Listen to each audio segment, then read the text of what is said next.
Today's true crime Iceberg video really does show you just how low humanity can stoop. It starts off bad, but it just keeps on getting more and more disturbing.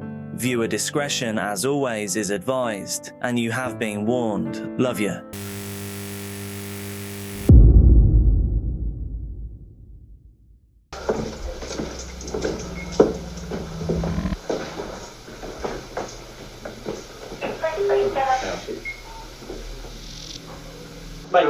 Hurry up, please. Hello? Christina Abbott was born on May 25th, 1989 in the West Midlands. She later moved to London and was described as loving, caring, and a loyal family member and friend. She was described by her family as petite, happy, and well educated. Her educational journey took her to the Royal Agricultural College in Cirencester, and then later to Oxford Brookes University. She presented herself as an IT consultant in the city. In truth, however, she maintained a secret identity as an escort. She operated under the alias Tilly Pexton, charging a staggering £2,000 per session. Her services were advertised online, and she met clients in upscale London hotels, as well as a rented flat in Crawley in West Sussex. Friend Howard Joseph, an airline pilot, described Christina as a sociable and personable woman, someone who embraced life to the fullest. She was often travelling, drinking, and partying. Her job allowed her to socialise with a wealthy circle of friends, indulging in high-end experiences like fine dining, and attending high-end events such as Royal Ascot and polo matches. Christina's parents remained unaware of their daughter's actual profession, but they did know about her association with an upper-class social set and about her frequent travels. At one point in her career, Christina Abbott crossed paths with Zahid Nassim. He was an employee of the Toronto Dominion Bank through an online platform. Nassim met Abbott on 3 occasions over a 6-week period. This was usually in hotels and restaurants in London. Nassim would pay her approximately £3,500 each time. He described their relationship as commercial but very intimate. He also gave approximately £2,000 to the friend for whom Abbott was house-sitting, and he actively looked for websites so he could rate her performance as an escort. In one conversation with a friend, he said, "Luckily, I'm here to protect her from harm and the sick perverts out there. I don't want to break her." Hailing from Amersham, Buckinghamshire, Nassim began hiring escorts when his once thriving relationship with his partner eventually lost its spark and they drifted apart. Despite maintaining a successful career, Nassim was fired from his last job at Aberdeen Asset Management due to a substantial £20,000 entertaining expense. Nassim, a father of 2, despite his £250,000 salary, somehow had amassed significant debts. For nearly a decade, he frequently paid for escorts. He indulged in near-daily drinking, and he was a user of stimulants. Nassim attributed his high-stress job, which had taken him to New York whilst working for Merrill Lynch, as the source of his stress. It was on one of those stressful days when he decided to text Christina. On her birthday, May 25th, Christina had arranged for a celebration with friends at the Park Plaza Hotel. This was situated at County Hall in London. However, on the eve of her birthday, she got a text from Nassim who asked to meet her. So, on the evening of May 24th, Nassim met Christina in Crawley, West Sussex, and they went on to spend the night together. After taking a taxi from his Amersham residence, the two were captured in an Asda supermarket aisle. There, Nassim was seen kissing her on the forehead. In the shop, they bought her favourite brand of champagne, Veuve Clicquot.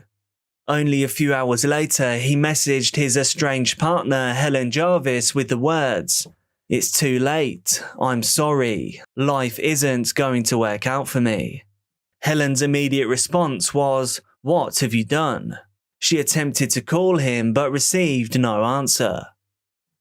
The following day, Christina received birthday wishes from friends and family via text message. However, strangely, she did not respond to any of them. She also did not make an appearance at her own party, an event she was very much looking forward to. Growing concerned, her friend Roshan drove from London to her apartment at 11 p.m. When he couldn't get a response at the door, he called the police. Thank you.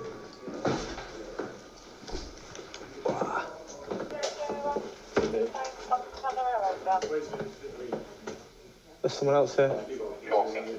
Yeah, there's someone else in here. Berkey, got another person in here. Another person in it. Another person in here.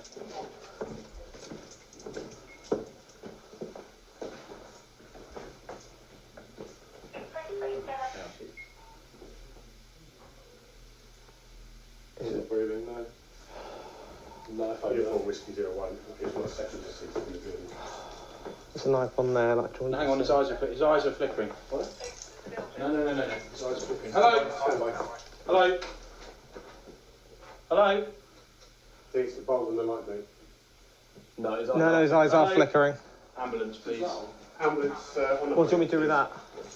Because obviously. It's fine, leave it where it is. Mate, you can hear Ambulance on me? the hurry up, please. Hello? Open your eyes to me. 2 officers promptly arrived and then forced their way into the top floor apartment at 2:30 a.m. Christina's friend, waiting downstairs, sensed the gravity of the situation from the expressions on the officers' faces. They found Christina's lifeless body inside the flat. In addition, Naseem was discovered in the living room, seemingly unconscious. He was wearing only a dressing gown. Surrounding him were partially consumed glasses of alcohol. This was along with illicit substance-related paraphernalia.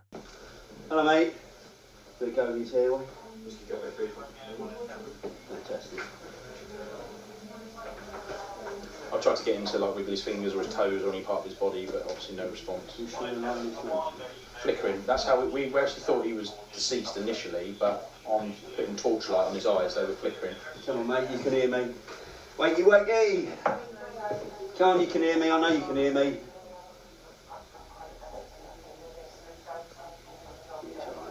Yeah. There's only a section number on the call time. I need to give you... GCS is 7th, isn't it? Yeah. Because 1, 1 and 5. But eyes are occasionally open. Because of the circumstances leading to you being here at the hospital, okay, you are at this time under arrest on suspicion of murder. Okay, you do not have to say anything, but it may harm your suspense if you do not mention when questioned something which you later find in court. Anything you do say may be given evidence. At first, paramedics suspected Naseem of play acting, but he regained consciousness after being transported to the hospital. Later, during a police interview, he claimed to have no recollection of what had happened with Christina Abbott. Did you at any time think to call for help? I did. Tell me about that. I did, and I was just, well, what the hell happens next? Sorry, Zaid, when you say you did... No, I said I did think about it. Okay. And then I thought, well, what the hell's going to happen next? I can't see anything positive coming out of any of this. Did it not cross your mind that they, ambulance may have been able to assist her, or...? I don't think she was alive. Right, okay. And without putting words, did you not panic and think, I need to phone the police? Something's obviously happened.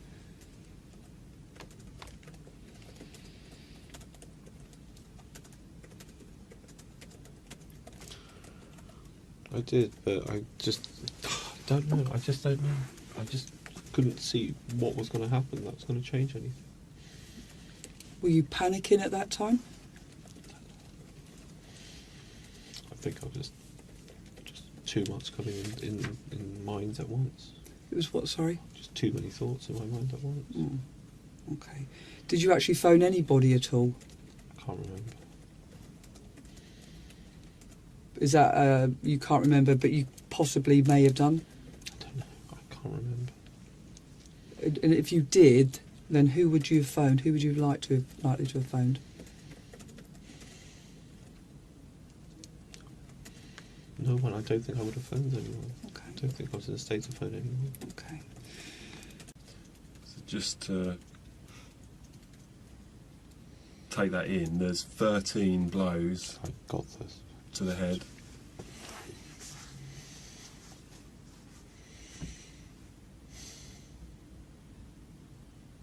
What do you have to say about that?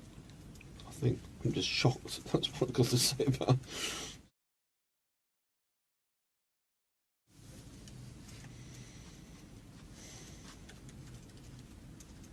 Can you tell us how she came to suffer those injuries? No, I just don't know. That's why I'm shocked.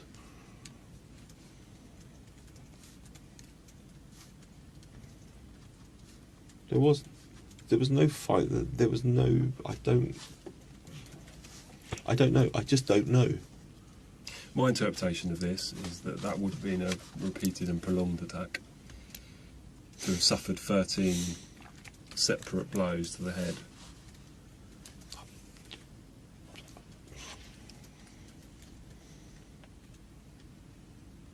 Help us out with it, Zaid. How has this come about? I have no idea. I have no idea. You know, I'm sure you spent quite a lot of time whilst you've been here in custody thinking about things and trying to think back.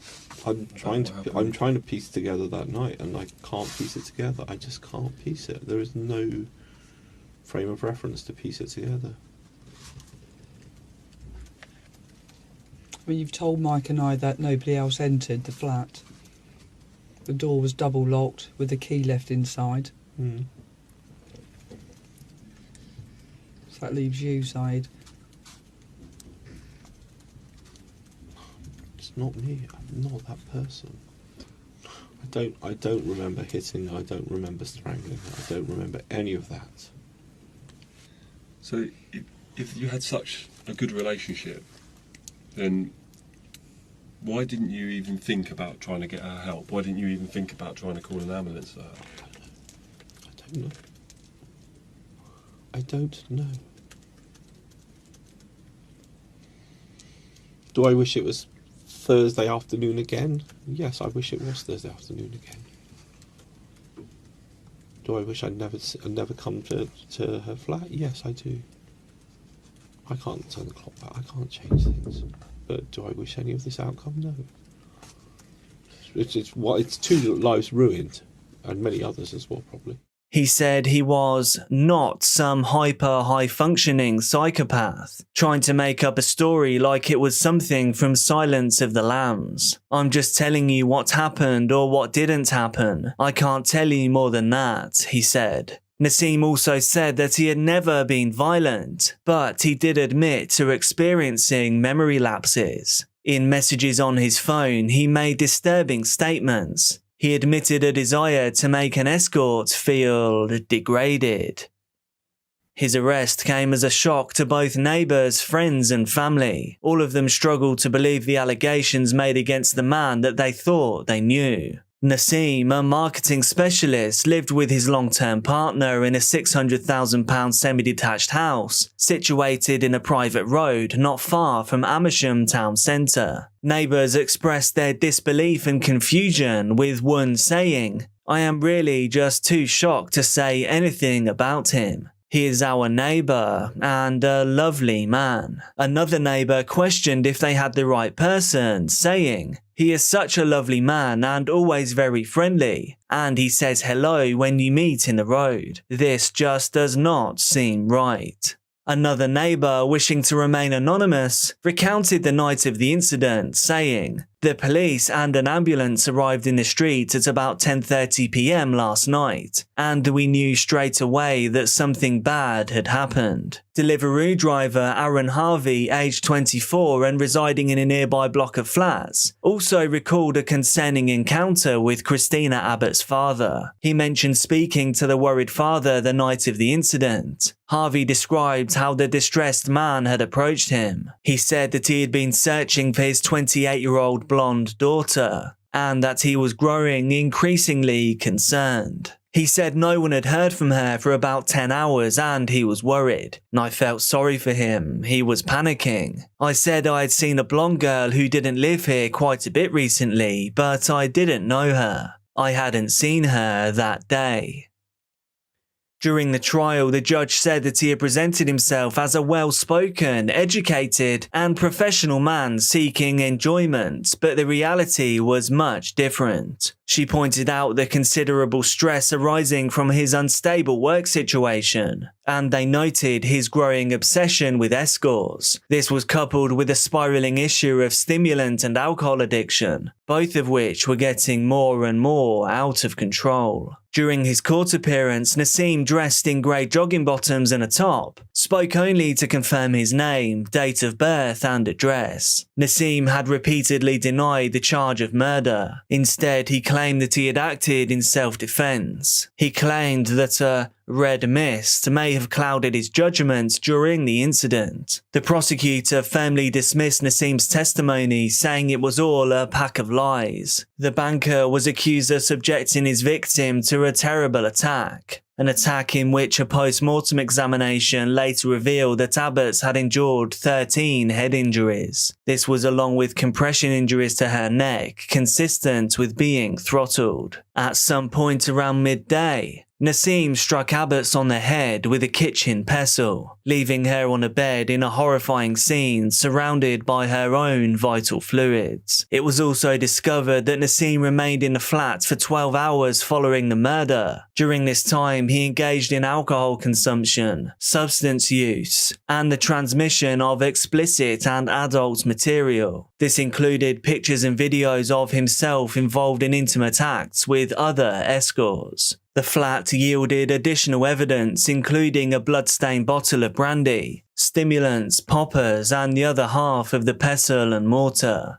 Nassim's DNA-ridden fingerprints were also found on the bath, a sharp kitchen implement, and on Christina's iPhone. However, Nassim claimed that Christina had attempted to throttle him during an adult game, and that he responded by striking her in self-defense, losing control in the process. However, he was unable to provide an explanation to the jurors regarding the presence of the pestle, an object which was coupled with a mortar bowl discovered in the bedroom by the investigating officers. As a result, the jury did not accept his explanation. They totally rejected his claims of self-defense and loss of control. On January the 10th, 2019, after just 2 hours and 40 minutes of deliberation, the jury reached a unanimous verdict, finding Zahid Nassim guilty of murder. Prosecutors' assessment suggested that Nassim attacked Christina simply because he was angry and jealous. He was triggered when she appeared to divert her attention to the birthday messages on her phone, seemingly neglecting to give him the attention that he wanted. Attention that he perhaps demanded due to the exchange of money. This alleged altercation over her attention is believed to have escalated into a fatal incident. Additionally, the judge described Nassim's attack on Abbott as being of extraordinary ferocity. She pointed out the considerable pain inflicted based on the extent of her injuries, noting the unimaginable terror she must have endured in her final moments. She also acknowledged the nature of Abbott's profession as an escort, saying that she had chosen to earn her money in a business with a long history, but one that had always carried significant risks of danger. Christina Abbott's parents, along with her brother, wept in the public gallery while a victim impact statement was read to the court. In this statement, her father, a retired BT engineer, expressed the constant worry he and his family had regarding their daughter's safety, along with her financial situation while she lived in London. Christina had always assured them that she was doing okay, but the family missed her visits. Visits in which she had the power to brighten their lives with her happiness and positivity. He spoke of their shattered dreams, saying, "I was hoping one day to walk her down the aisle.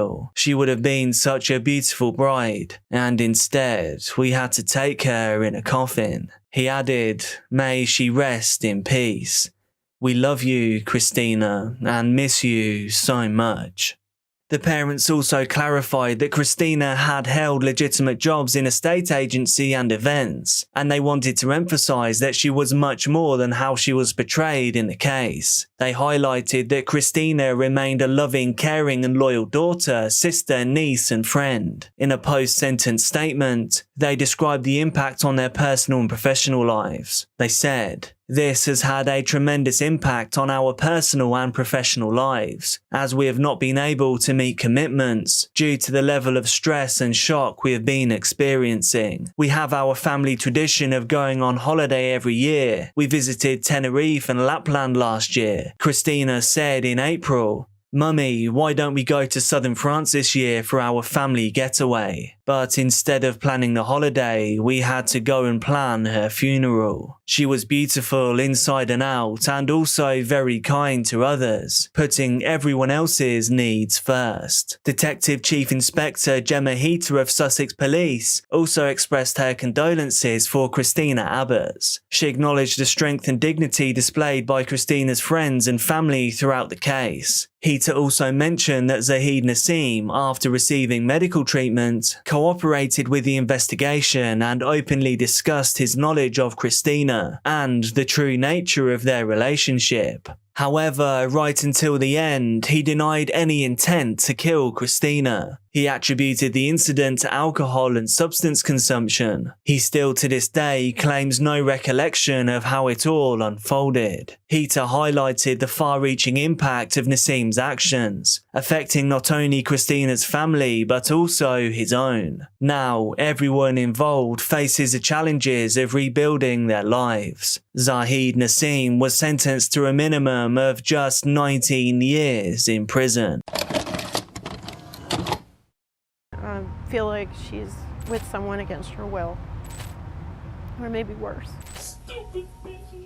Savannah Page Gold was a 21-year-old woman from Jacksonville, Florida. She had a heart of gold to match her name. She was a remarkable young woman who was known for her charm. She was kind and had a compassionate nature. She was born to Daniel and Sherry, joining brother Chris. Savannah had a special bond with her mother. They were not just mother and daughter, but also best friends.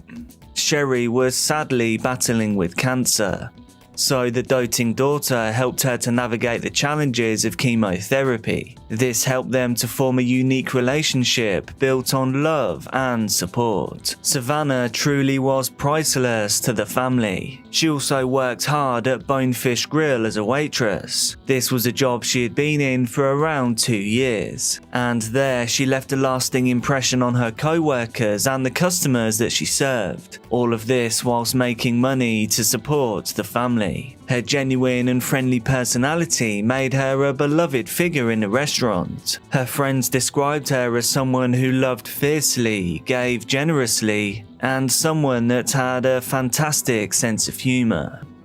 She was a perfectionist in her endeavours, and she always strived to give her best. It was evident that she approached life with passion and dedication. Savannah had dreams of attending the coincidentally named Savannah College of Art and Design. She even received scholarships for her talents in lacrosse and art. However, her decision not to pursue this path showed her deep-rooted commitment to her family, with her mother's health concerns leading Savannah to put her family's well-being above her own ambitions. Her presence in the lives of those around her made her a cherished daughter, sister and friend. Jacksonville is a vibrant city in the northeastern area of Florida. It sits along the Atlantic coastline of the United States. As the largest city by land area in the US, it has a huge mix of both natural landscapes and urban attractions. On August 2nd, 2017, Savannah had begun her day like any other. She prepared to go to her shift at the Bonefish Grill. This was set to begin at 5:30 p.m. On her way to work, she spoke with one of her good friends. During the conversation, they happily talked about the next time that they would get together. Savannah had begged her friend to hang out with her over the previous days, but her friend had been sick with a cold that she jokingly said that Savannah had given to her. They continued to make future plans of spending time together, and then Savannah ended the conversation to begin her shift at the restaurant. 10 minutes later, Savannah's supervisor was expecting her to show up at any moment, ready to start work. It was a rather slow day inside the restaurant on a weekday, and she was scheduled to work after all. When Savannah never walked through the door, her supervisor grew slightly frustrated. However, they simply removed her hours from the schedule, and business continued as usual into the evening. 30 minutes after Savannah's failure to appear at work, her father received a text message coming from her phone number. The message detailed how Savannah had found a man that she had fallen in love with, and that this love was so intense that they were going to run away together. They were willing to leave both of their families and their homes behind. The message also said that Savannah would contact her parents, but only once she and her newfound love arrived at their final destination. Moments later, Savannah's brother also received a text message from his sister, one that said that she couldn't take it anymore, saying that she had to leave town. Once the initial surprise of this news wore off, Savannah's parents took a second to read over the message more carefully. After noticing multiple grammatical and spelling errors throughout the messages, Savannah's mother quickly took note of the words that were used and the structure of the message. Since they texted quite frequently throughout each day, Savannah's mother almost immediately knew that something was wrong. Whoever was sending these messages was not her daughter. Savannah's parents swiftly called her number. They were hoping that they would hear her familiar voice on the other side of the line. However, when the call was sent straight to voicemail, the anxiety they were feeling only grew. After multiple attempts to reach her, they began to think of other ways that they could make sure that Savannah was safe. Knowing that she had a shift at the Bonefish Grill, they called the number of the restaurant in order to check on her. When the supervisor who answered the phone reported that Savannah had never turned up for work, the concern in their stomachs turned into a deep-rooted fear that something was gravely wrong. They wasted no time in contacting the police. The hunt for Savannah Gold was on. Since Savannah's last known location was somewhere between her home and the restaurant where she worked, the first place investigators visited was the Bonefish Grill. They walked inside and asked employees about Savannah, asking whether they had seen her, whether they knew where she was, or if they had any information to help their investigation. Meanwhile, other officers were in the parking lot. They were scouring for any sign that she might have been there at some point. To their surprise, they quickly found Savannah's car in the back of the parking lot. The doors were unlocked, and upon further inspection, all of her important belongings were inside. This included her ID and her purse. The driver's side tire had been punctured. It sat flatly on the parking spot. This discovery led police to seriously question the validity of the messages that had been sent from Savannah's phone. They now firmly believed that Savannah had been kidnapped. With this information, officers obtained security camera footage from the restaurant. This footage provided a view of the parking lot, including Savannah's parking spot. The camera showed Savannah arriving to work in her car at 5:30 p.m. This was exactly when her shift was scheduled to begin. Savannah then got out of her car wearing her uniform. She then walked over to a silver sedan which was parked directly beside her. After talking with the occupant of the vehicle for 15 minutes through the driver's side window, Savannah walked around to the other side of the car and got into the passenger seat. As officers continued to watch the footage, they became increasingly concerned as the video showed the silver sedan beginning to shake. It showed the door opening and then forcefully being slammed back shut. Were they now witnessing Savannah's abduction? And then suddenly the vehicle was still.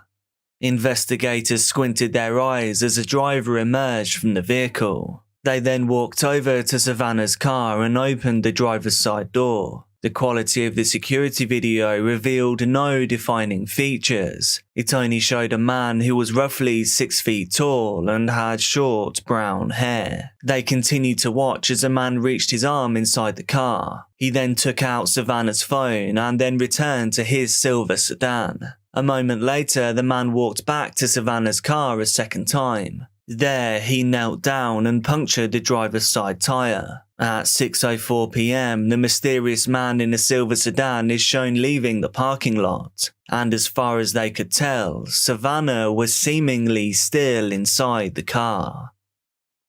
This footage was immediate confirmation that Savannah had been abducted, and now time was of the essence to locate her. According to this footage, Savannah hadn't been missing for long, so their hopes of finding her alive were still high.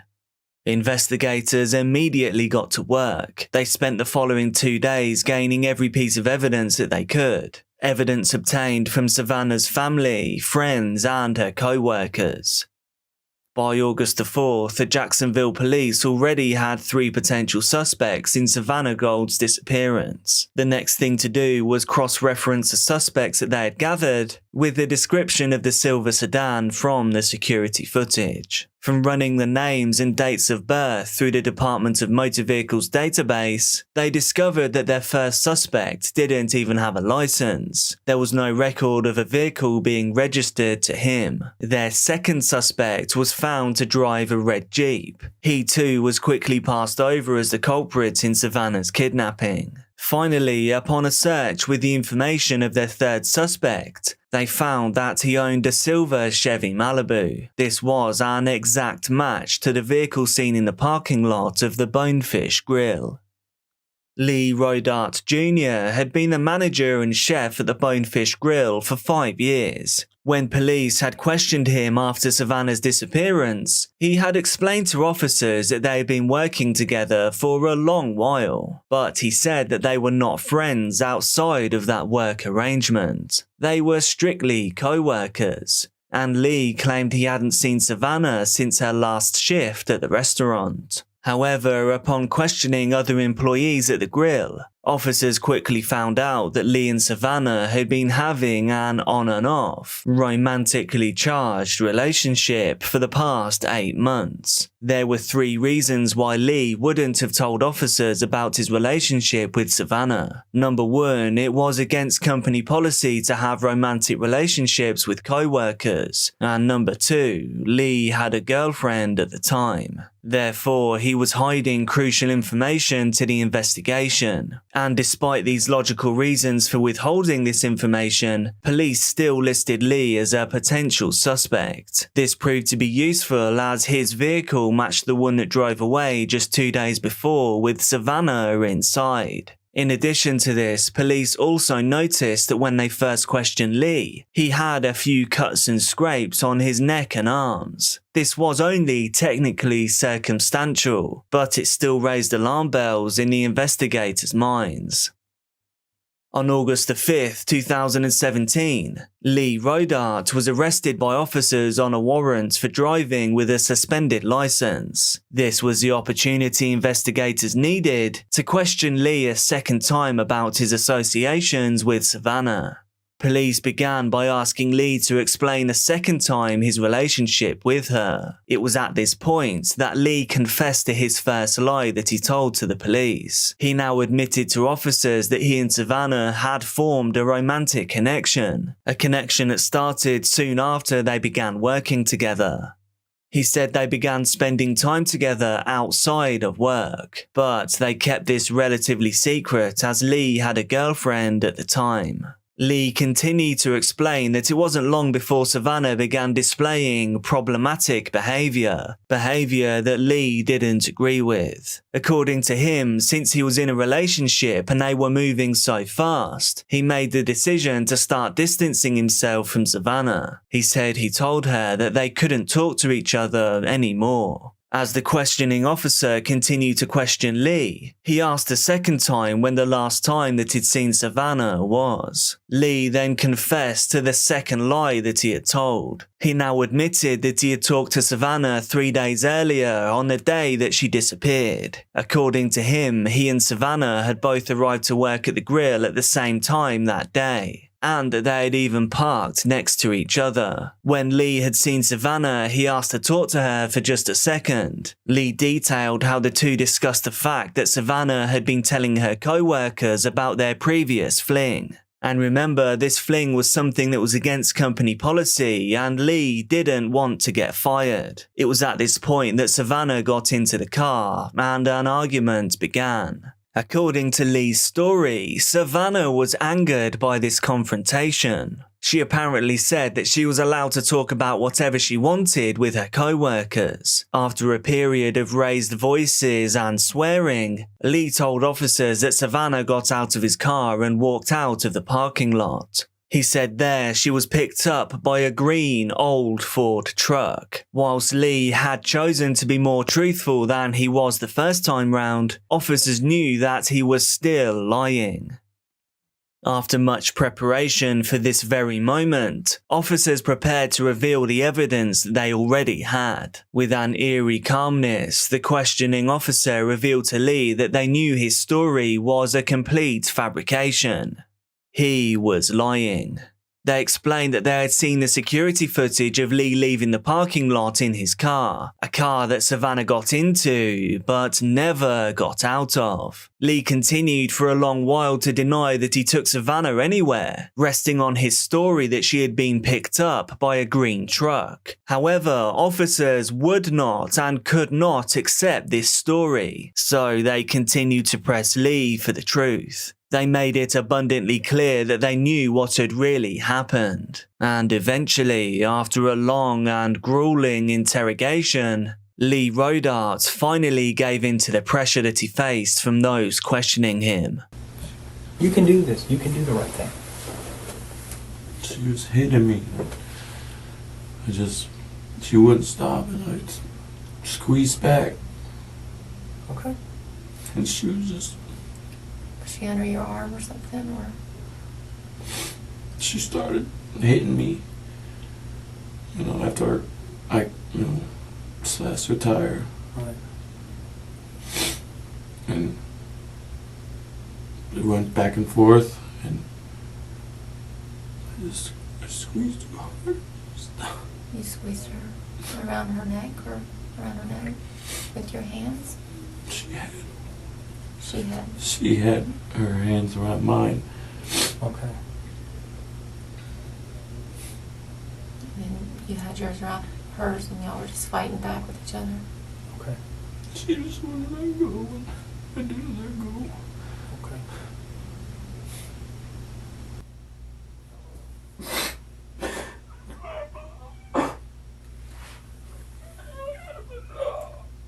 Stupid piece of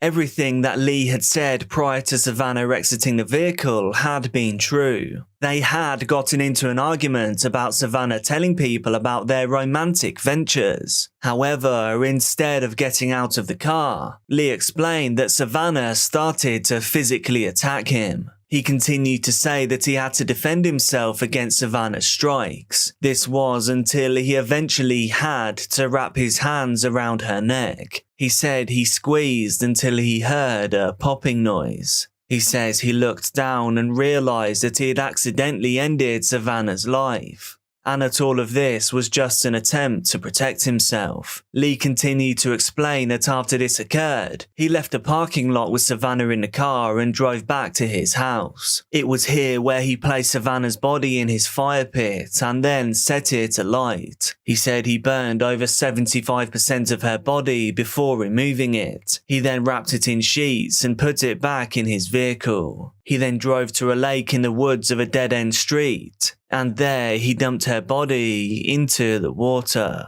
Lee remained firm on the notion that he had accidentally ended the life of Savannah Gold, that this was indeed just a case of self-defense. Officers confirmed Lee's story with further security footage, video which showed evidence of his car at the lake on the day of Savannah's disappearance. Officers travelled to the lake and made every attempt possible to gather more evidence, and hopefully to recover Savannah's body.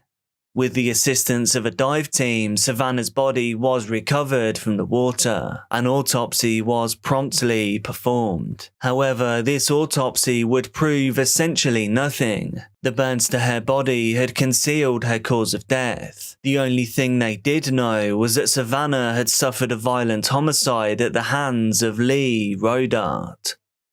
When Lee was charged with second-degree homicide, he pled not guilty due to the fact that he was acting in self-defense. He was subsequently remanded without bail until his trial. It took 2 years for Lee's case to go to trial in August of 2019. It took this long because multiple delays and postponements had taken place. When his court date finally arrived, Lee filed the Stand Your Ground petition, a law in Florida that protects those against prosecution if they were in fear for their life when they committed homicide or other severe bodily injuries. While this law in Florida more closely pertains to people who are the victims of home invasions, Lee's legal team still attempted to make it stick in this case. While the judge denied the petition and faced appeals, the trial continued to be put on hold. This meant that Savannah's family went for years without any relief from the pain that they were suffering.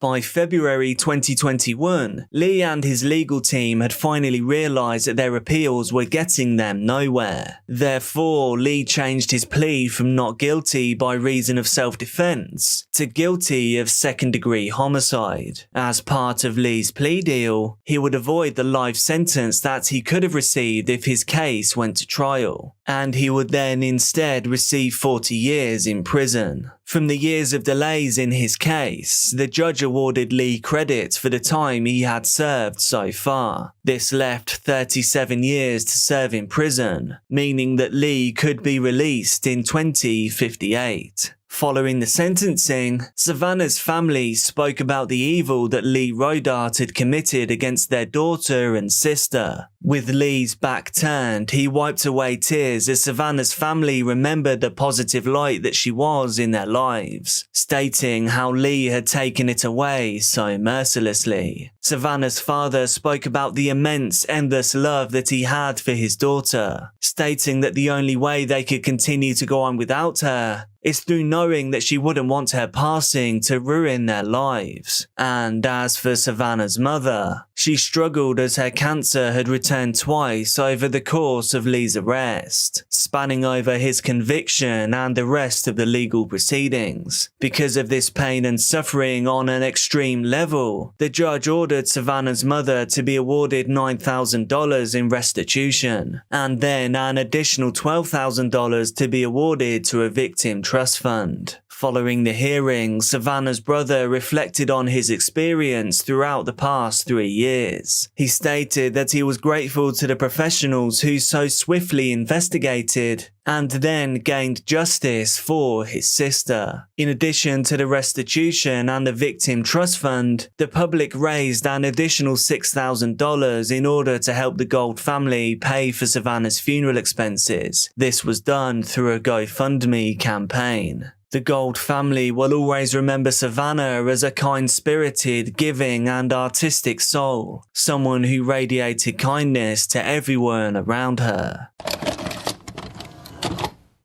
I've had my eyes on him for 4 weeks and he has not looked at me once because he's a coward, and that's exactly what he is. Ellie Marlene Edwards was born on May the 10th, 1996 in New Brighton. New Brighton is a peaceful community known for its vibrant beachfront and welcoming atmosphere. She was a popular beautician and a dental nurse. Ellie was described by her father as radiant. She had the kind of smile that could brighten any room and any day. She also had a habit of offering warm embraces and checking up on people. Her hugs had the power to uplift even the gloomiest of days. Her infectious laughter guaranteed that anyone in her company would have a good time, and she embraced life with enthusiasm and positivity. She had a lot of dreams that she pursued, and she was on the cusp of making them all come true, basking in the happiest phase of her life. With a magnetic personality, she had an ability to make people fall in love with her upon first meeting.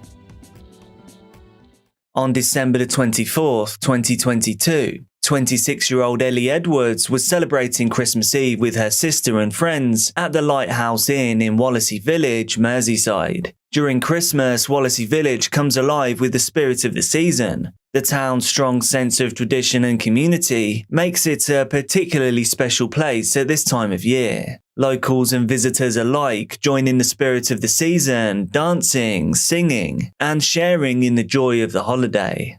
On that evening, Lucy Edwards, her sister and her friends were in high spirits, singing along to the Christmas classics inside the pub. Just before midnight, Ellie went outside for a cigarette. While the rest of her group were at the bar getting drinks, they suddenly heard loud bangs. Initially, everyone thought they were fireworks. Not the most unusual thing to hear on Christmas Eve. However, in mere moments, Ellie collapsed on the floor. Jess, a friend of Ellie, recalled that everything happened in a blur. She and the rest of Ellie's friends wished they could have done more, but they soon realised there was nothing else to be done. A woman tried to perform CPR on Ellie as she lay breathless, but it was in vain. Heartbreaking footage captured her final moments, showing her warmly greeting friends with hugs and a radiant smile. Despite efforts to save her, she was pronounced dead on Christmas Day at Arrow Park Hospital. The stark contrast from one moment to the next is almost unimaginable. Ellie Edwards was formally identified by her father, Tim Edwards. The post-mortem examination revealed the extent of Ellie Edwards' injuries which were very clearly non-survivable. She had been struck twice in the back of her head. One projectile passed through her skull and brain, exiting just above her right eye, while the second projectile pierced her skull and entered her brain. All necessary pathological examinations had been completed. This allowed Ellie's body to be released to her family so they could make arrangements for her funeral. The funeral was held on January the 25th, 2023 at St Nicholas Church in Wallasey. Hundreds of people laid flowers and watched the funeral procession pass through the streets. The service was attended by those close to Ellie. And all of this because on Christmas Eve, a day that was supposed to be filled with joy and happiness, an innocent life was taken in front of hundreds of happy people. It was later discovered that Ellie Edwards was simply at the wrong place at the wrong time. A mixed DNA profile was found on a bullet casing recovered at the scene. Additionally, this same DNA was detected on a glove recovered at someone's house, and this glove matched the red gloves worn by the gunman as captured on CCTV from the Lighthouse pub. The DNA belonged to none other than 23-year-old Connor Chapman. He was later tracked down and arrested whilst at Tesco's in Newtown. This is that footage. In fact, the day that he shot Ellie marks the first Christmas in 5 years that Connor Chapman had not been behind bars. Chapman was raised in Birkenhead's rugged Woodchurch estate. He was a persistent troublemaker from his early teenage years. By the time he was 14, he had already appeared in court for shoplifting, and at just 15, his criminal record included convictions for offences such as burglary, assault, and possession of an offensive firearm. His social media presence from that period was littered with scarcely legible complaints. Complaints about having to wear an ankle monitor, also known as a tag, On his 15th birthday, Chapman posted, "Proper devoed," short for devastated, "Am on tag, would have rather add messy one, will, or with, the lads." 2 months later, he wrote, "4 days left on this tag." A friend of his cautioned him, "You just behave yourself when it's gone, young man." But, of course, Connor Chapman did anything but. On that fateful day, Chapman had lurked outside the pub in Wallasey Village. He laid in wait for nearly 3 hours before using a military-grade weapon, a weapon capable of firing 15 rounds per second. During the trial, a video was presented that depicted the horrifying events. In the video, it was evident that 5 men and Ellie were injured when Connor Chapman opened fire with this Scorpion submachine gun. After the attack, Chapman fled the scene in a stolen black Mercedes A-Class. He eventually reached the residence of Thomas Waring in Barnston. Waring was born on September 30th, 2002, and at the time of the offence he was just 20 years old. Waring then arranged for a taxi to transport Chapman, and this taxi allegedly took him back to his home in Woodchurch. The shooting was a culmination of a series of retaliatory actions between rival groups, different gangs from the Woodchurch and Ford estates situated on opposite sides of the M53 in Wirral. These confrontations included assaults, burglaries and previous shootings. The jury learned that Chapman, who lived on Houghton Road in Woodchurch, wanted to take the lives of 2 of the men injured in the shooting. The men were Kieran Salkeld and Jake Duffy, both from the Beechwood area. Salkeld and Duffy were from a rival gang who had assaulted Chapman's associate, a man named Sam Searson, just the day before. This is the video from that assault, but I can't really show you it. Both Duffy and Salkeld suffered serious injuries in the shooting. The 3 other men injured in the attack were not connected to the feud at all, just like Ellie. Nigel Power, KC, the prosecutor, revealed that Connor Chapman had recorded a rap video whilst in custody the previous year. He was inside following an aggravated burglary at his mother's residence. In the video, he said, "If I make it out of here, I'm due to become famous because if you touch one of mine, I'll leave your soul on the pavement." He also said, "I know I've been a scumbag, but I'm proud of that."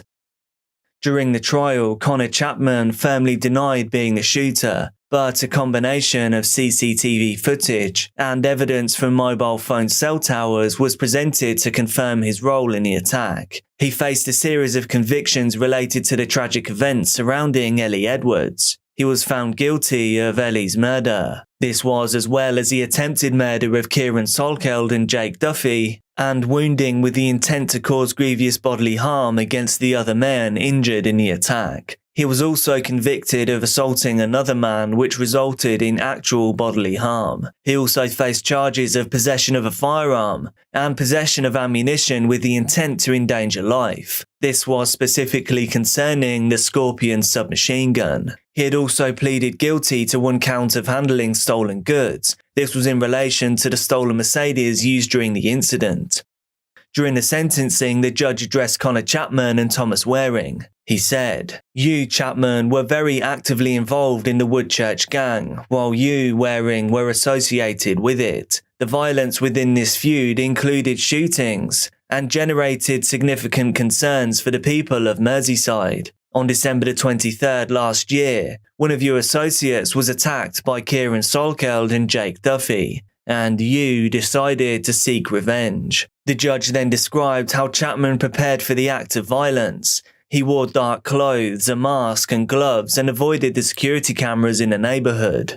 He then said, "You waited for almost 3 hours in the car park, close to the front door where you hid inside your stolen car, waiting for your moment. Just before midnight, you burst forward to fire the submachine gun. Ellie Edwards lost her life instantly and you injured 5 others. Any of them could have easily lost their lives as well."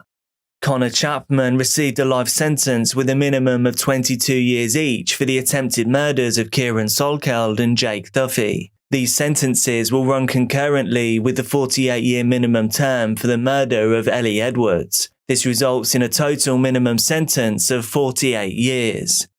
Chapman has 2 children, one of whom he has never met. These children will be middle-aged by the time he is potentially released. As Chapman was led away from the courtroom, Tim Edwards, Ellie's father, maintained a steadfast gaze on him in the dock. The judge concluded proceedings and Chapman was then escorted to the cells. An emotional outburst was heard from Ellie's family members in the public gallery. They expressed anger and disgust directed towards Chapman as they said, "See you later," and "scumbag," although being a scumbag seems to be something he was proud of. His co-defendant Thomas Waring was sentenced to 9 years in prison for possessing a prohibited weapon and for assisting an offender. His assistance included helping to burn out the stolen Mercedes, the car used in the commission of the murder. Regarding the charges of possession of a prohibited weapon, a crime which carries a maximum sentence of 10 years, the judge referred to the 5-year minimum term that applies due to the nature of this offence. He argued that there was no reason to disapply this minimum term. This was given the high culpability because of the way Waring possessed the firearm. He essentially helped Connor Chapman avoid detection. The judge also addressed the charge of assisting an offender. This has a starting range of 6 to 8 years with a maximum of 10 years. This charge was related to the involvement in burning the car used in the attack. The judge noted that Waring had failed to comply with a disclosure notice, a charge to which he had admitted. He emphasised the seriousness of this offence, as it was an attempt to obstruct the investigation into Ellie Edwards' murder. Ellie lost her life due to Waring and Chapman's vengeful actions, and her family will never fully come to terms with this devastating tragedy. Her grandmother, Susan Edwards, expressed in her impact statement that Ellie was very, very special to her and she had been her best friend. She lamented, "If I were to die tomorrow, the coroner would write on my certificate, cause of death. She died of a broken heart." She emphasised how much she misses her angel princess. Connor Edwards, Ellie's older brother, also spoke about his sister during the proceedings. He understandably found it incredibly difficult to talk about her. Ellie was planning to cook Christmas dinner for the first time with their mother. When they spoke on the night that her life was taken, Ellie said that she was with a friend, and Connor wished her a good night. He shared that they had many happy memories growing up, even though they had typical sibling arguments. Ellie had a way of making people feel good about themselves. Connor mentioned that he has a young son who always asks about Ellie. When he sees pictures of her, he points to the sky. He describes how their family is struggling with Ellie's absence. Their mother especially is heartbroken. Ellie and her mother had a very special relationship, and Ellie was always there to help. She was a fun, caring person who brought happiness to everyone she met. On the night of the shooting, Connor woke up to terrible news. He went to their parents' house and had to tell his dad that Ellie had been struck in the head. When they reached the hospital, they learned that Ellie had already passed away. In that moment, their lives were shattered. Despite the tragedy, Connor had to put on a happy face for his son on Christmas Day. He says that Ellie didn't deserve what happened to her. Every day he goes to bed and wakes up feeling the pain of losing his sister. Christmas was always a special time for their family. They always spent it together. Losing Ellie during the holidays was incredibly difficult. However, the family remained strong and united. Brother Connor concluded by saying he loves and misses Ellie, and he will cherish the 26 years that they had together. Please, I've just come back to my flat and the door was locked, so I crawled through the window and my flatmate's covered in blood in the bathroom. Oh my God, she's dead. Alice Ruggles, who was born on Christmas Eve in 1991, was the second youngest of 4 children born to Clive Ruggles and Sue Hills. She enjoyed a close-knit relationship with her siblings as they grew up in Leicestershire, England, in the quiet village of Langton. By all accounts, Alice had a pretty idyllic childhood. It was filled with unconditional love from parents and a loving, fun-filled relationship with her siblings. With her quick wit, empathetic nature, as well as her outgoing personality, Alice made friends quickly. Her beautiful smile and joyful personality drew people in towards her. She was comfortable with being in the limelight since she was a natural entertainer. Alice was a young woman who enjoyed performing in school concerts. She had many interests and hobbies, and one of her favourites was fencing. This is a hobby she began doing at 11 years old. Her love of fencing led to spending time on a national fencing circuit, and this even influenced which university she selected at age 18. She attended uni in Northumbria, becoming captain of the fencing club. After graduation, Alice had no trouble finding a job that she loved, and her future really was looking bright. She moved into a flat on Rawling Road in Gateshead. It was a cosy home that she shared with a co-worker. Gateshead is an area known for its cultural diversity. It was an ideal place for a young, vibrant woman like Alice to be. With her natural beauty, sense of humour and friendliness, Alice was bound to attract a fair share of suitors. In October of 2015, Alice entered into a relationship with a man named Treeman or Harry Dillon. Dillon was a soldier based at Penicuik, south of Edinburgh. This was about 120 miles away from where Alice lived. The two enjoyed their first weeks together in an online relationship. This was because, at that point, Dillon was in Afghanistan for the military. In January of 2016, Alice and Dillon met in person for the first time after their whirlwind online romance began. Dillon was able to make the trip because he was on a short period of leave, and he then returned to the UK permanently in April of 2016.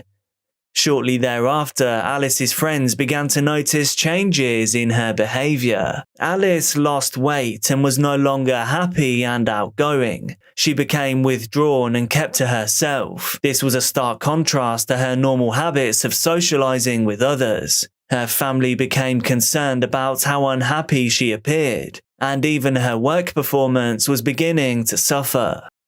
Alice's world had changed because of Dillon's criticism of every aspect of her life. This included her appearance and her friends and family. He demanded that she focus all of her attention on him. Alice's friends and family became concerned with how Dillon contacted her so frequently, and they could now see that he seemed to be in control of her every move. The relationship between the couple had a lot of ups and downs. Some days everything seemed great between the two of them, while other days were filled with problems and arguments. As their relationship continued, Dillon often demanded to know what Alice was wearing. He wanted to know where she was going, and which people she would be seeing and when. If she didn't respond to his messages quickly enough for his liking, he would start contacting her friends and family, urging them to ask her to respond to him. Occasionally, Dillon would drive almost 2 hours from his barracks just to show up unannounced at whatever place he knew Alice would be at. During this time when Alice had become even more withdrawn, and as her friends were more and more worried about her, a woman reached out to Alice to tell her that Dillon was on a dating website, and that he was pursuing other women romantically. As proof, this woman sent Alice screenshots of the messages that Dillon had been sending to her. Alice quickly broke off her relationship with Dillon when she heard of this infidelity. This, to all intents and purposes, was the perfect out. Dillon, however, denied he was talking to other women. He even tried to make Alice feel guilty for not believing him. Despite his apparent relationships with other women, Dillon was not prepared to let Alice go. With his control of Alice slipping away from him, he attempted to win her back. For weeks, he sent Alice a barrage of texts and emails. He called her relentlessly, and he even continued to speak with her friends and family. He sometimes sent her more than 100 messages a day. Occasionally, he was sobbing uncontrollably throughout the voice messages that he sent to her. Alice, please. Please, I can't do it.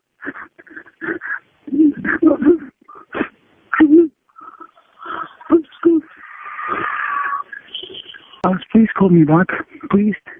I just want to speak to you. There's nothing else. I don't even know if you're getting these voice messages, but please can you call me back? Thank you. The tone of his messages often changed quickly. Some were contrite and begging, while others were hostile and menacing. The intent, however, was always the same. Dylan wanted Alice back. No matter how many times he tried to contact her, Alice expressed no interest in rekindling her relationship with her ex-boyfriend. In the beginning, she tried to politely let him know that she had moved on. But after the messages escalated, Alice began ignoring Dylan's calls and texts. His obsession with Alice continued, however. He hacked into her social media accounts. This was so that he could keep track of where she was and who she might be talking with at any given moment. When Dylan learned that Alice had started a new relationship with another man, he tried to sabotage it by contacting her new love interest and lying about her. It's unknown if these lies worked. The stalking continued, however, and on September the 30th of 2016, Dylan went to Alice's home, ringing the doorbell numerous times. When she looked through the peephole and saw him standing there, she decided not to answer. Eventually, though, he went to the back garden of Alice's ground floor flat. He then began knocking on the back window. After opening the curtain, she saw Dylan walking away. He had left behind chocolates and flowers, especially for her. While he made the trip home, he left another message for her. In this message, he said, After we spoke and you didn't want to speak, well, you didn't want to call me again, so that's why I decided to come down. Give you flowers and chocolates. Now I'm on my way back. If you want to take it, you can take it. If you want to bin it, you can bin it. It's completely up to you. I just wanted to do something just to say I'm sorry and show that I really am sorry. And yeah, that's the least I could have done. But I know you're not going to come out in front of me and speak to me, so that's why I left it there. If you want to speak to me, it'll be good. If you don't, there's nothing I can do. Anyways, sorry for waking you up. Hope you have a good night's sleep. Bye. That scary message prompted Alice to reach out to Northumbria Police. Good evening, Northumbria Police. Chris, I can help you. Hi there. I just need a bit of advice, really, more than anything. So I split up with my boyfriend about 3 months ago. Since then, I know that he's hacked into my Facebook and also my phone. He's been sending me a lot of messages, even though I've asked him not to contact me. And basically, like, just messaging my friends and things. And then tonight, he's, well, I had a knock at my door. And, well, he'd sent me a message saying, I've been in the garden since 5. I had a knock at my door. And then when I went and looked, I've got like a little, you know, the thing that you can look through. And there was no one there, and then it happened again 2 or 3 times, and then he's come round the back, knocked on my bedroom window at the back of my flat, it's the ground floor flat. He's been outside and he's like left some flowers and chocolates on the like outside windowsill, and like he walked off. He's not done anything, but I'm concerned. I've been putting off, like my friends have been telling me to call the police. I've been putting it off, but I just feel a bit like shaken up tonight. So well, it can be classed as harassment. Yeah. Which is a crime. Yeah. If you know any contact from him, there's a number of things you can do. Yeah. You could go to a solicitor and take out an injunction. Yeah. Keep them away from you. Yeah. Or report it directly to the police now, and we can issue them with a PIN notice, which means if he ever comes near you again or contacts again, he'll be arrested. Okay. So which would you prefer? Can I try that option, please? Yeah, of course you can. And your name, please? Oh, sorry, it's Alice. What's he called? Well, his name's Harry Dillon, but he's got like a seat name, which is Trimman. He lives in Edinburgh, he lives in Edinburgh. Yeah. So he's like driven down. So he's constantly contacting you by phone or text or? Yeah, well, I've blocked his number. We've got 2 phones. I've blocked both numbers. So he's been sending me Gmail messages. I haven't blocked him off Gmail because I don't want him to start emailing my work email. Then he's also made a fake Snapchat account to try and contact me on. I will need to get the Edinburgh police to go and serve him with a pin notice. Okay. But, well, what I'm going to do, I'm going to see if I can make an appointment to come and see you. Yeah.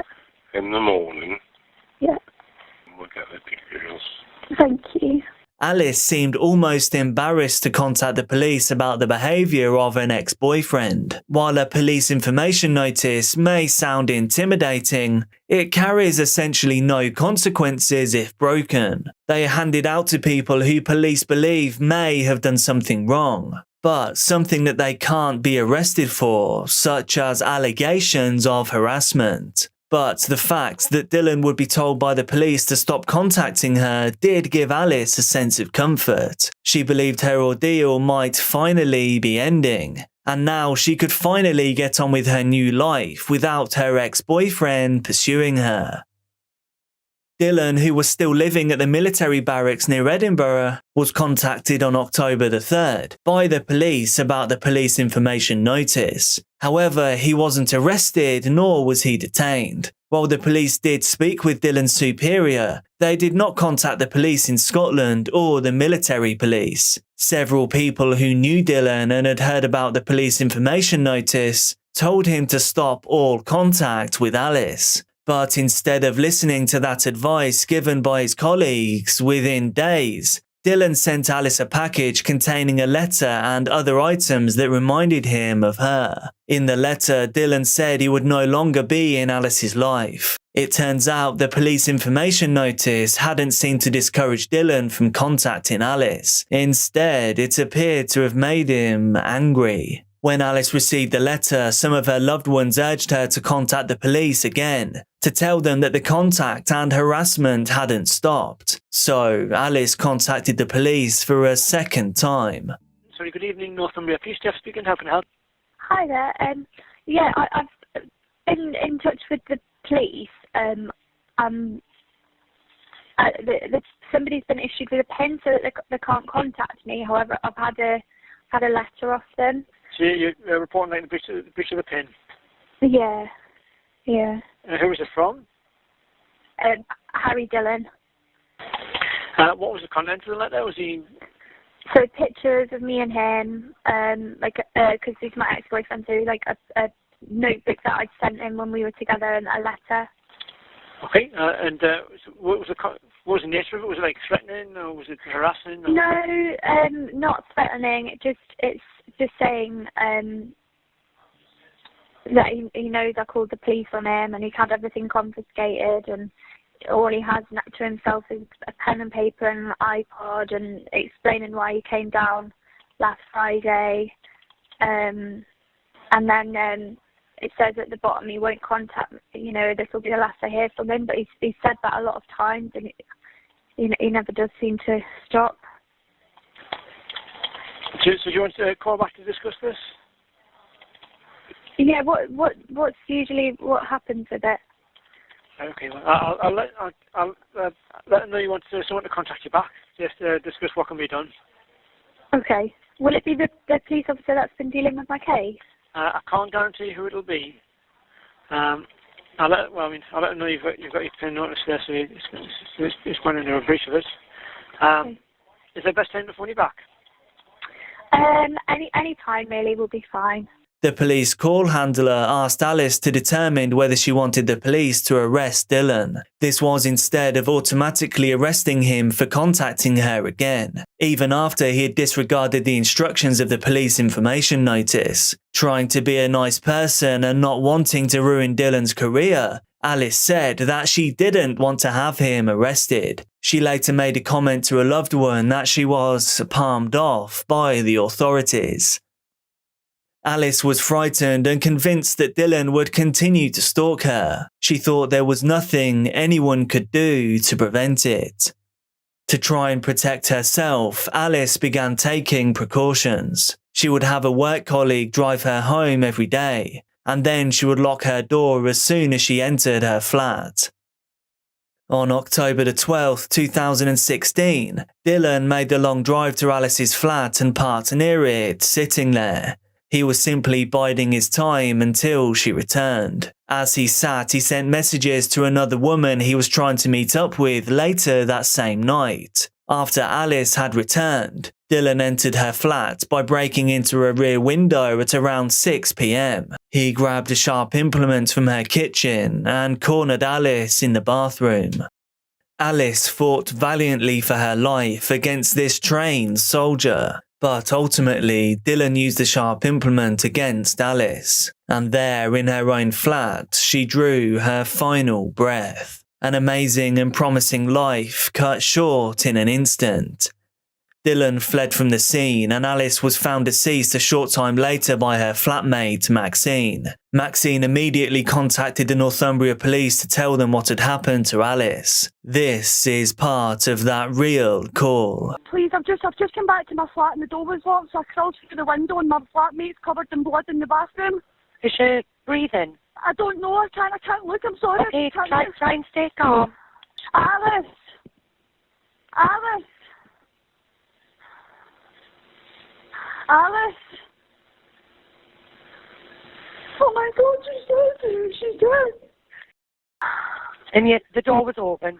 No, it wasn't open, it was locked and I've crawled through my window that was open in the back door and she's lying covered in blood, she's blue. Can you have a look and see if she's breathing for the ambulance?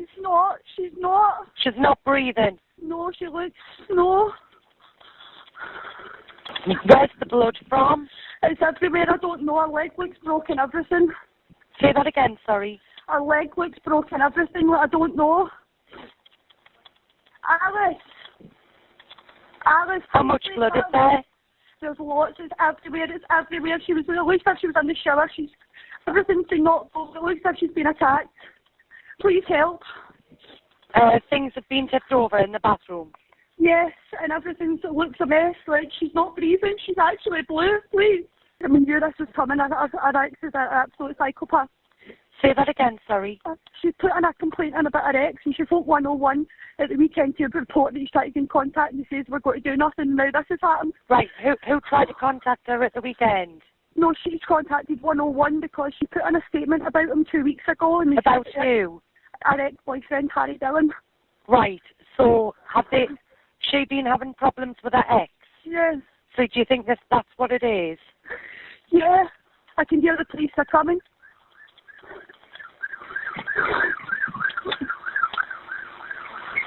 Yeah, they're saying they're at scene. I'll wait with you until they're actually with you.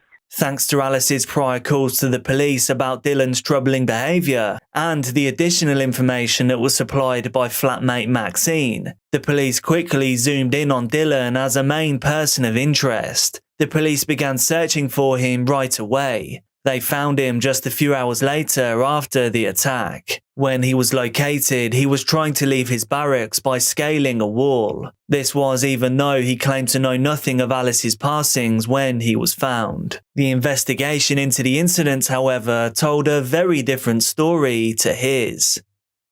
A medical examination revealed Alice's body had many bruises, as well as wounds located on her hands. These were determined to be from her trying to defend herself, bravely fighting for her life. In addition, forensic evidence tied Dylan to the scene. Alice's blood was found on the steering wheel of his car and on his bracelet. Dylan's story quickly changed when he realised there was a lot of evidence against him. Evidence that linked him to the scene, and evidence that he had repeatedly threatened Alice. Even with the evidence mounting against him, Dylan was still determined to dodge any blame for the crime during his trial. Alice Ruggles was found at her home address in Gateshead and she'd been murdered. Did you murder Alice? No, I did not murder Alice. Do you have any knowledge of this? No, I don't have any knowledge of this. Were you present when this murder occurred? No, I wasn't. I've been told exactly what happened to her. And how you cut her throat. No comment. Are you looking back? Are you? Do you remember what happened? No comment. Do you remember what you did? Do you remember how bad it was? Do you remember the blood spraying? I'm being told that she suffered. She must have known what was happening. Because she didn't die straight away. You've got 4 tiny little scratches on your face. Her throat is slit open through the voice box. Sat here for 2 days, showing no remorse whatsoever. You said you loved her. You didn't love her. You thought if you can't have her, no one else can have her. That's exactly what you thought, because she doesn't want you. Is that the truth? No comments. Why are you no commenting now? Because you're guilty. How can you do that to someone you love?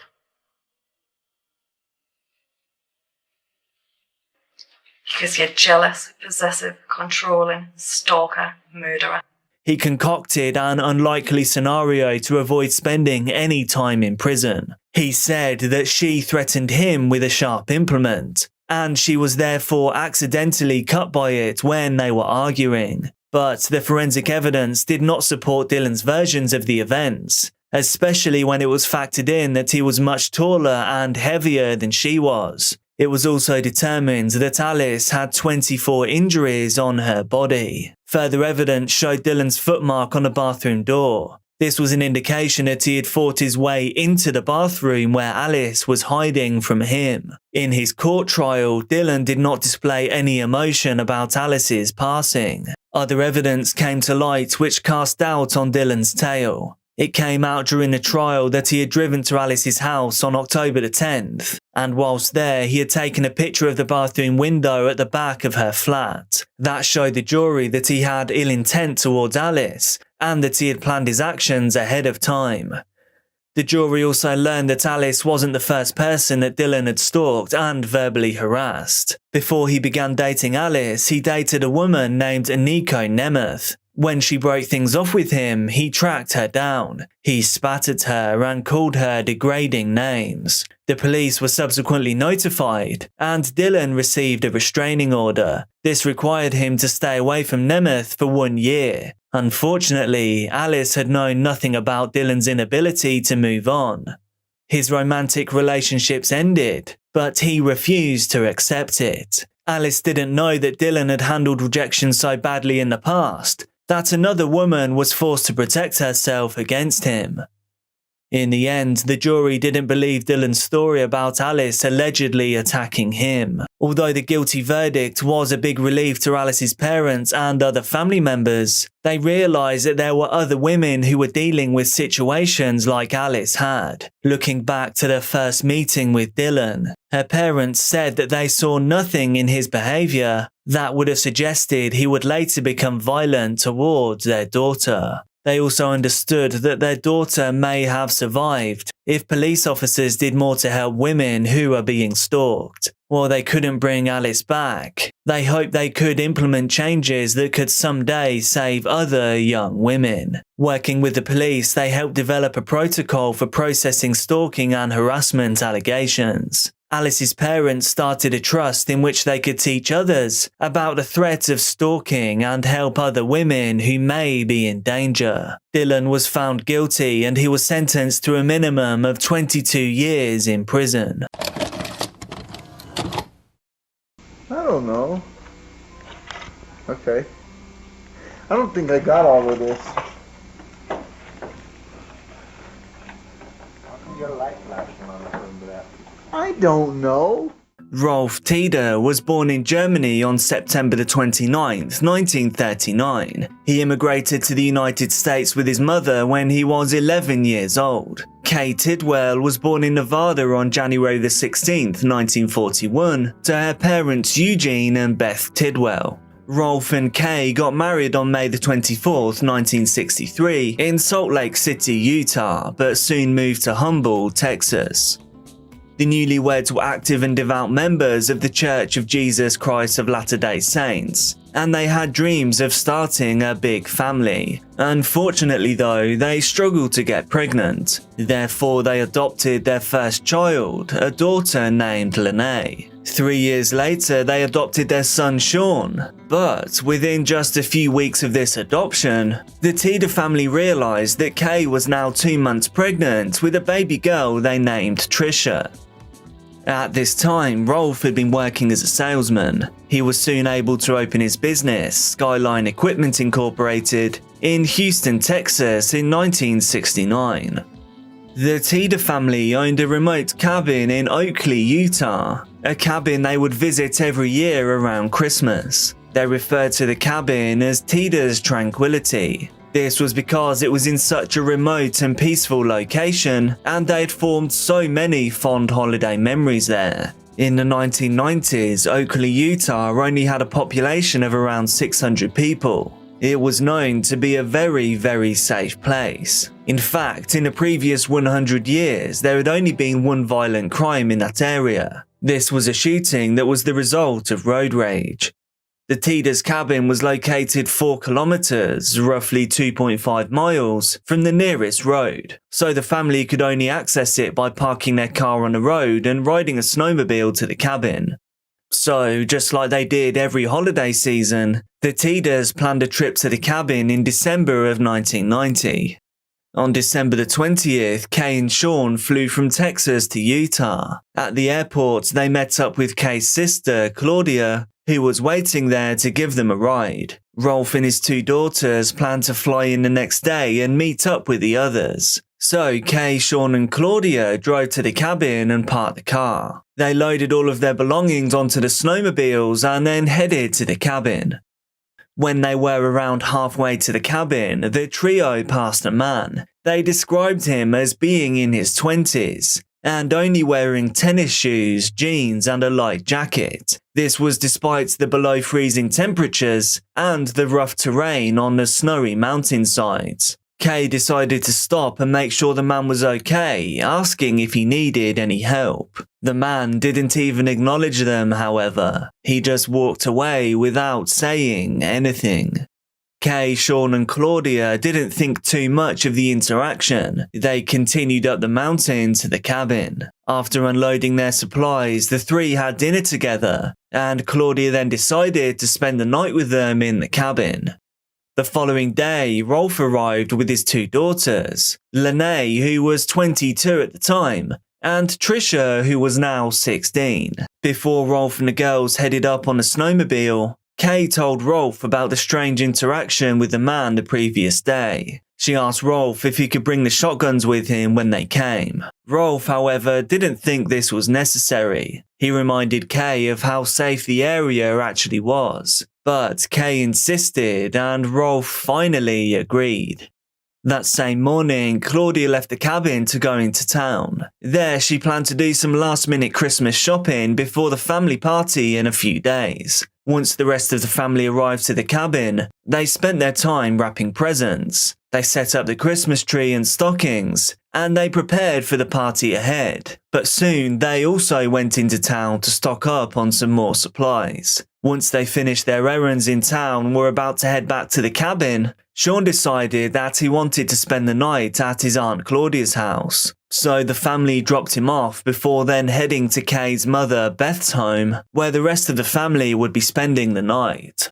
Kay's mother, Beth Potts, was 72 years old at the time. She was said to always be in good spirits. This was despite losing much of her eyesight and a good deal of her mobility after a car accident in 1983.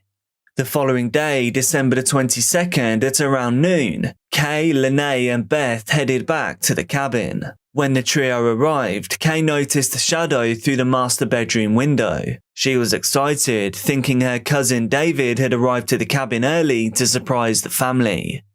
Lene ran inside the cabin to warm up her hands under some hot water. She now noticed the figure inside the cabin, this time from behind the refrigerator. Lene laughed to herself, waiting for her mother's cousin David to pop out from behind the fridge and surprise her. Kay pleaded with the men, telling them she would give them anything if they would just let her family live. But, without hesitation, the frizzy-haired man turned his gun on Kay. He immediately pulled the trigger. He then did the same to Beth, once in the head and again in the back when she tried to get up. The 2 men dragged Lene into one of the bedrooms. There they duct taped a sock into her mouth and tied up her hands and feet. The man with glasses then brought the family dog into the room with Lene. They then went back out to Kay and Beth's bodies. There they took any jewelry and money that was on them, before then bringing the bodies to the patio and covering them in snow.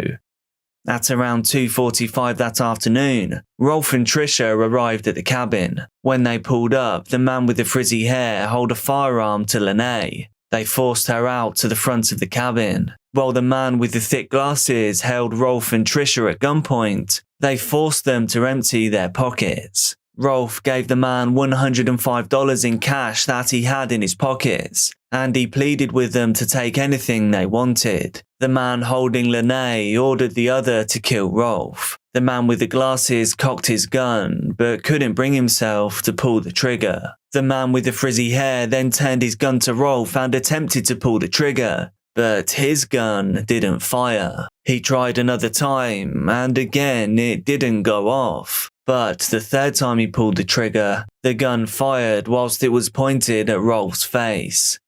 The two men then took the Tidas gas cans they used to fill up their snowmobiles and poured gasoline all over the cabin. This was their attempt to destroy evidence by setting the house on fire. After covering the cabin in gasoline, the two men went back out to Rolf. One aimed their gun at the back of his head and pulled the trigger, before covering his body in gasoline as well. After setting the cabin on fire, the men instructed Lene and Tricia to load their stolen valuables onto the snowmobiles and drive them down to the road. This was a location where the family's cars were parked.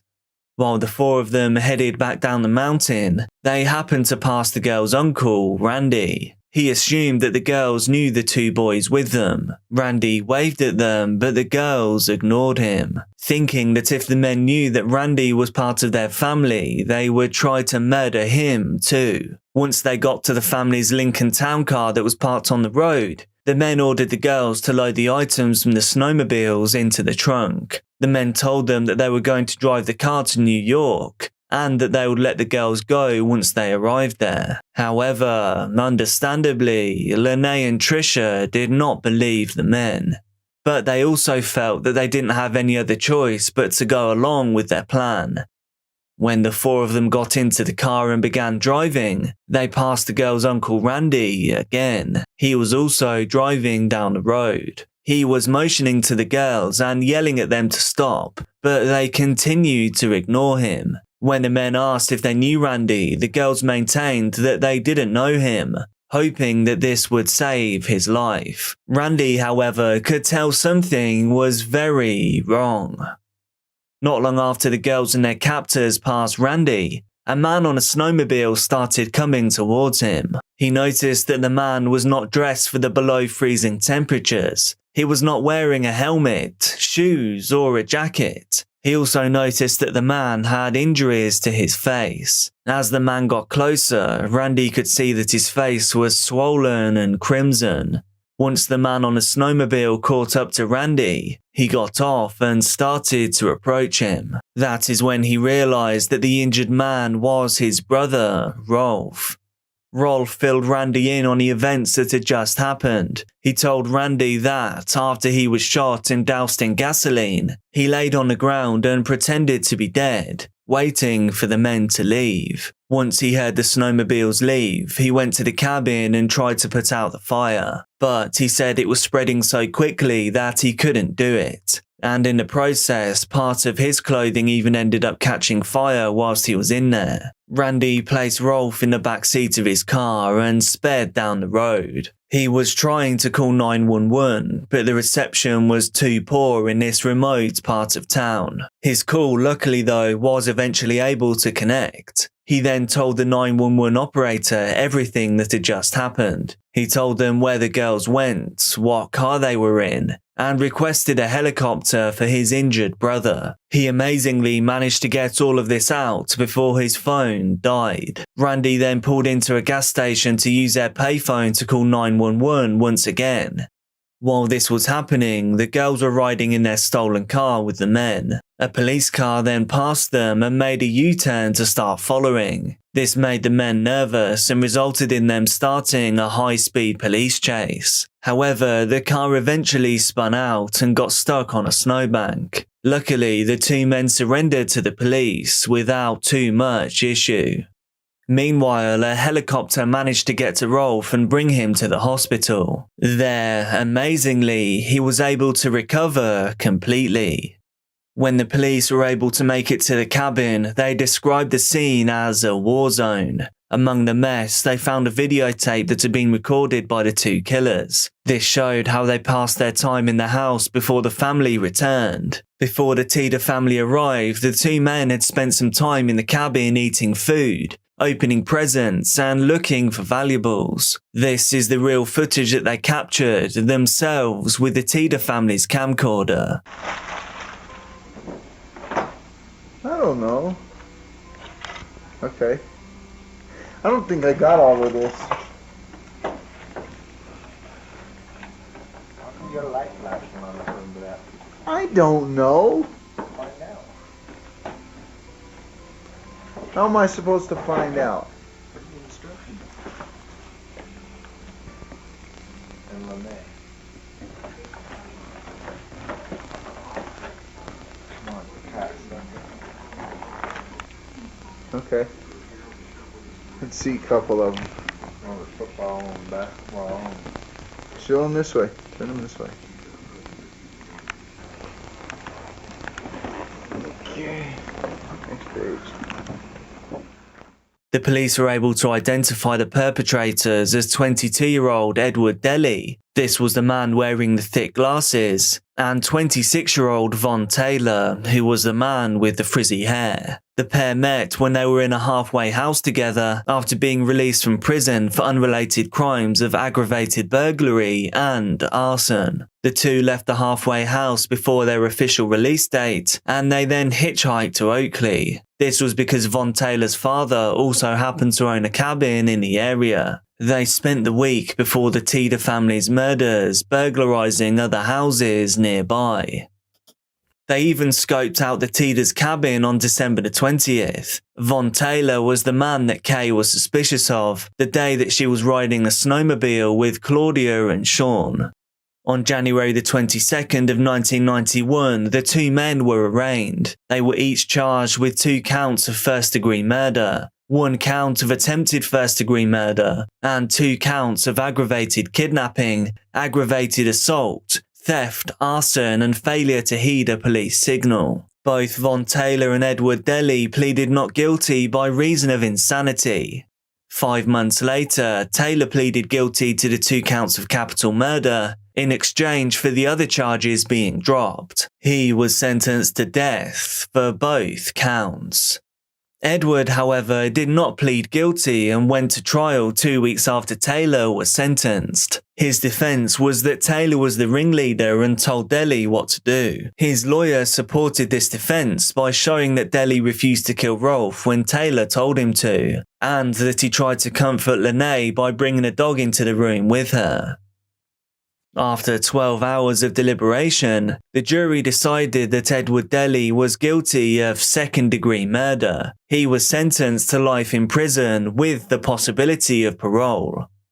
Neither Edward Delly nor Von Taylor knew that Rolf had survived the attack. They were, to say the least, very surprised to see him standing in the courtroom.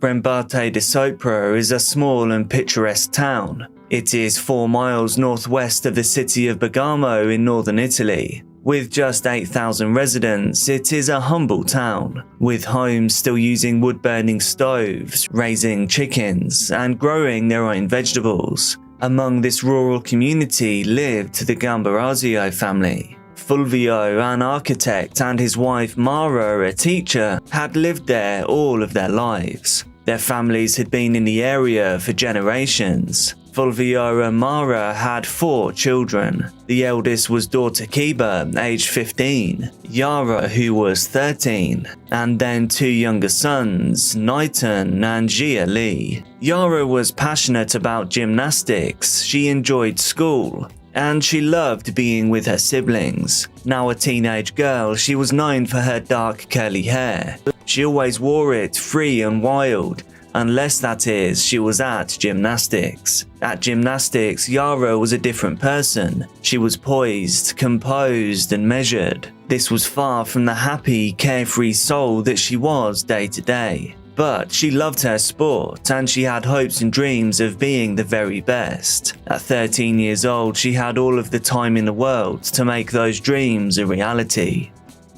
On Friday the 26th of November 2010, it was just another Friday in the small town. Yara was gearing up for a gymnastics competition that weekend. She'd been practicing her routine almost endlessly. To do this, she had borrowed her instructor Sylvia's stereo to use at home. She knew that she needed to return it before the weekend, and at 5:15 p.m. on Friday, she left her home for the sports centre to go and meet Sylvia. At this time, the weather was cold and there was snow in the air. The sports centre was just 700 metres from Yara's house. This was a route that Yara had walked alone hundreds of times. It took only 10 minutes at the very maximum. The sports centre was a large building, very much like a school. It had a big gate, multiple entrances, tennis courts, a running track and a swimming pool. Once there, Yara returned the stereo to Sylvia and then caught up with a few of her friends before doing a training session. It was the big competition that weekend after all. An extra half an hour of practice could make all the difference. She finished up and left the sports centre building at around 6:45 p.m. Shortly after, she sent a text message to her friend Martina, arranging to meet on Sunday at 8 a.m. Mother Mara didn't expect her to be gone for very long, so waiting at home, she kept a close eye on the clock. By 7 p.m, she had grown worried. The need to get Yara home safe and warm was made more immediate. The snow outside was getting heavier, the conditions growing more extreme by the minute. And besides the weather, Yara definitely should have been home by now. At 7:11 p.m, the mother phoned Yara's phone. However, the call went straight to voicemail. After checking the sports centre to no avail, 20 minutes later, Yara's father made the decision to call the police. The call was put through to the public prosecutor's office in Bergamo. There, the prosecutor on duty was Letitia Ruggieri. She was a tough former policewoman who had earned respect within the force. She worked against the Sicilian mafia in Sicily in southern Italy. She also didn't waste any time, and within 5 minutes of receiving the call, she had dispatched both state police officers and the Carabinieri military police to the village. The family was understandably already fraught with worry. People came out of their houses to help search for Yara. The fire department walked the banks of the river. Police and volunteers searched the nearby fields, abandoned buildings, and asked passers-by if they'd seen any sign of Yara. The sports centre too was searched inside and out. Dogs were used to track the path where Yara had walked. However, these dogs didn't follow the path back to Yara's home. Instead, they trailed off towards Mapello. This was a small hamlet 3 kilometers in the opposite direction. By this time, the team had been able to analyse the last signals from Yara's mobile phone. Her phone had shown a signal in Mapello at 6:49 p.m, back on the evening of her disappearance. This was 5 minutes after Yara had sent a text message to her friend Martina. This means Yara, or at least her phone, must have travelled by car to where it was last pinged in Mapello. Yara obviously couldn't drive, so who was she with? Had she simply taken a taxi ride? Had she maybe run away with a friend? Or, the most sinister option, had Yara been kidnapped, taken against her will? Surveillance video footage was released. It showed a vehicle driving past the sports centre. It was a small white utility vehicle with an open back. We call them flatbeds in the UK. This vehicle was captured driving past around the time of Yara's disappearance. The same vehicle was also shown to pass several more times on other days leading up to Yara going missing. Frustratingly, no registration plate was able to be identified on the footage, so instead police released images of the vehicle itself, all in the hope that either the owner would come forward or someone else who recognised the vehicle would come forward instead. However, no one did, and the case went cold over Christmas. This investigation was at a dead end. On the 25th of February 2011, 3 months after Yara went missing, investigators finally had a breakthrough. A local man had recently bought a remote-controlled aeroplane. He was still learning how to fly it, so he found an open field in a small town around 6 miles from where Yara was last seen. This was somewhere where the man felt he could fly his plane freely. This area is surrounded by industrial estates, spare lots and fields. As he flew the remote-controlled aircraft, he discovered that it wasn't quite working properly, so he landed it amongst some tall grass. As he walked over to pick it up, he saw what he thought were some rags and rubbish on the ground. However, as he got closer, he was met with a harrowing sight. He saw shoes, girls' shoes, and a body. It was frozen and partly degraded. This was sadly the body of Yara Gambarazio. Now I know what you're probably thinking. How did it take 3 months to find Yara's body? She was found just 10 kilometers from her home, and this field had already been searched in the days after Yara's disappearance. So things didn't quite add up. The police speculated that the killer dumped her body after watching them search the area. Still nearby to the body, they found Yara's iPod and house keys. They found the SIM card and battery for her LG phone, but the phone itself was missing. The autopsy found she had suffered a head injury, possibly inflicted with a rock, and several blows to the body. She had also been jabbed at with a sharp implement numerous times, but it was determined that she didn't actually pass from these lacerations, nor from the loss of vital fluids. Yara had instead died from exposure to cold weather after she lost consciousness. There were also traces of lime in Yara's respiratory tract, and the presence of a vegetable fibre used to make rope on Yara's clothing. The killer may have worked in the building trade, and this wasn't all the killer left behind. Male DNA was found in Yara's underwear. I know what you're probably imagining this DNA sample was. However, from the available information, it was in fact the male's blood. This led police to the theory that it was likely that the attacker had attempted to violate Yara. However, the strong gymnast put up a good fight, or possibly his intentions were interrupted in some other way. Regardless, the police had something solid to go on. The killer was given a nickname, Unknown One. They now had their man, but they still had to find him. The search for Unknown One included a secret team of 8 special agents. They asked for volunteers to submit DNA samples to help catch Yara's killer. Classmates, families of classmates, friends and members of the community all came forward. A staggering 22,000 people from the area volunteered their DNA. DNA matching was slow work. It took different geneticists in Parma, Pavia and Rome a minimum of 6 hours to transform just a few samples of DNA into something which could be read and compared. The cost of materials and manpower made this investigation one of the most expensive manhunts in Italian history. Investigators eventually made a breakthrough. They found one person who volunteered their DNA closely resembled the prime suspect, Unknown One. He was a 20-year-old man named Damiano Quarioni. Damiano was quickly excluded as a suspect. He had been in South America when Yara disappeared, and his DNA wasn't an exact match. However, it was clear that he was a close blood relative of Unknown One. Brigari and her team were ecstatic, feeling that it would only be a matter of days before they would have the murderer behind bars. The team tracked down Damiano's family and found out that his mother, Aurora, had worked for Yara's family for 10 years as a housemaid.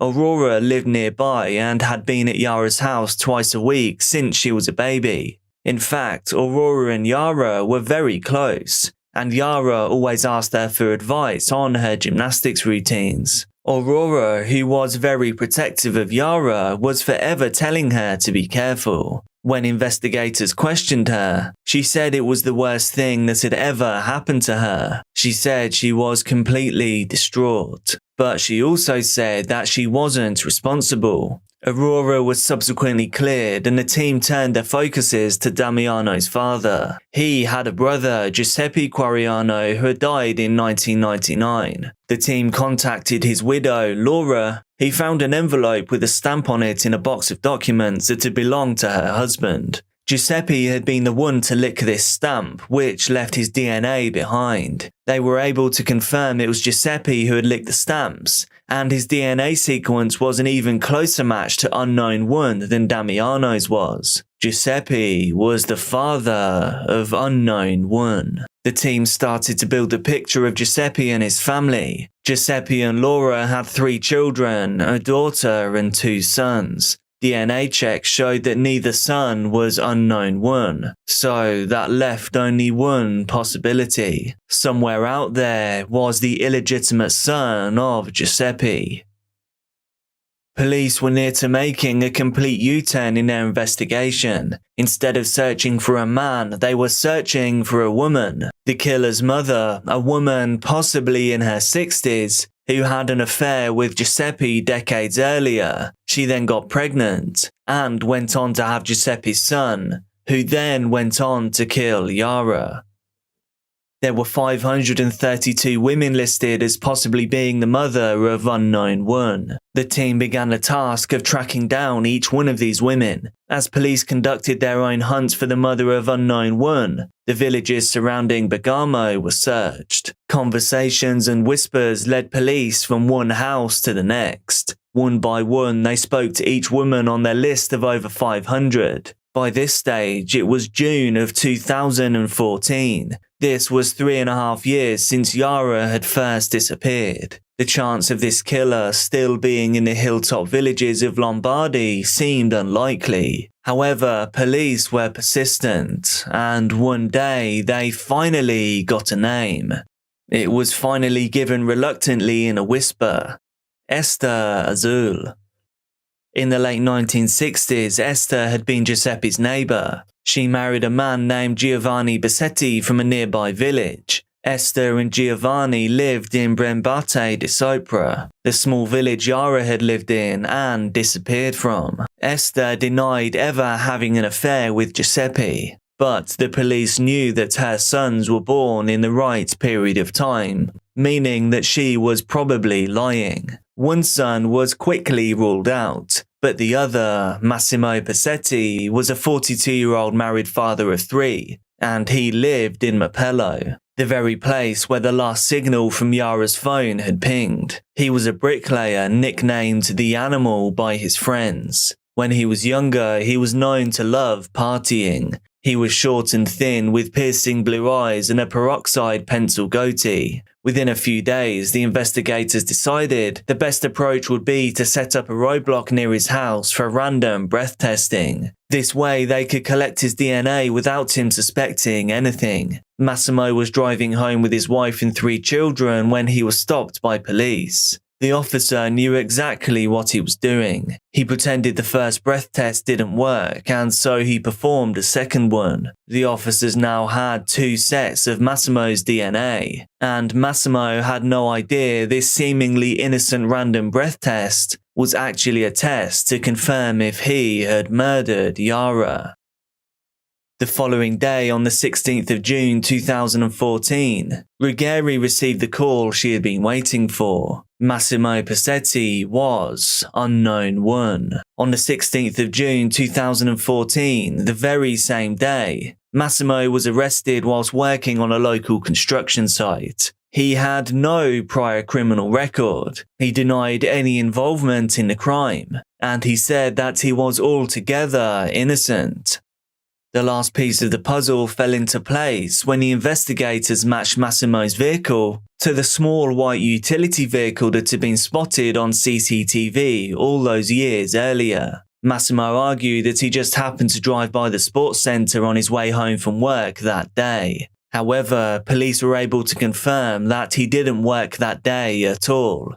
Investigators used telephone records, surveillance video, along with testimony from colleagues to prove he was lying. They finally had their man. The trial commenced on Friday the 3rd of June 2015. Massimo had not moved from his claims of innocence. People were surprised that, facing such clear DNA evidence against him, he still claimed that he was not the guilty party. His wife testified he was home having dinner with her and their kids at the time of the murder. The trial would include 60,000 pages of records of inquiries, and 120 witnesses were called to testify for the prosecution. Massimo's defense said that they had 711 witnesses, as well as about 50 experts and consultants. However, the court made them cut this down to a total of 160 people. Sylvia Brenner, who was Yara's gym instructor that lent her the stereo, faced scrutiny at the trial when she became a focus of Massimo's defense team. On the night of Yara's disappearance, Sylvia's father confirmed that Sylvia had cried all night with no explanation. She also could not explain why she and her brother had sent text messages to each other at the time of Yara's disappearance, messages which they almost immediately deleted. But strangely, they hadn't deleted any other of their messages. A bombshell was then dropped in the courtroom, something that had never come out before the trial. This was the very reason why Sylvia became the defense team's hot ticket. The forensics lab noticed what they called dark halos, indicating the presence of blood on the sleeve cuffs of Yara's jacket. And when testing the stain, they discovered the DNA belonged to Sylvia. It was confirmed that there was no way for this DNA to have been left as contact DNA. And after 3 months in the element, it had to have been a significant fluid, such as blood. Sylvia was criticised for answering "I don't know" to at least 10 questions on the witness stand. This included how her DNA got onto Yara's sleeve cuff. Ruggieri and her team examined Massimo's computer after his arrest, and what they found painted a harrowing picture of a man who was interested in young girls. Massimo also regularly hung out around Yara's home, as well as a sports centre where Yara trained. He was seen on security footage circling the gym on different days. He would park nearby on some occasions. His phone was also found to have been in the area many times in the lead up to Yara's disappearance. It was even nearby on the afternoon that she disappeared. Massimo had switched his phone off at 5:45 PM the day that Yara vanished, and he did not switch it back on until 7:30 AM the following morning. A local woman testified that at around 7 PM on the day Yara disappeared, she was taking out the garbage at her home. Whilst outside, she saw a vehicle matching Massimo's pass by at high speed. She said she saw a young person inside, but she was unsure if it was a boy or a girl. She said she heard screaming coming from the vehicle, and it was cut off mid-scream. She went to the police and gave them this information as soon as she heard of Yara's disappearance. On the 1st of July 2016, Massimo Passetti was found guilty. He was sentenced to life in prison for the murder of Yara. Although Sylvia's DNA being found on Yara's cuff was an explosive development, and something the defense relied upon heavily, Sylvia was never a suspect. She was investigated thoroughly and subsequently cleared. Massimo has tried to appeal his conviction multiple times since 2016, but each of them has been thrown out. Yara's killer will never see freedom again.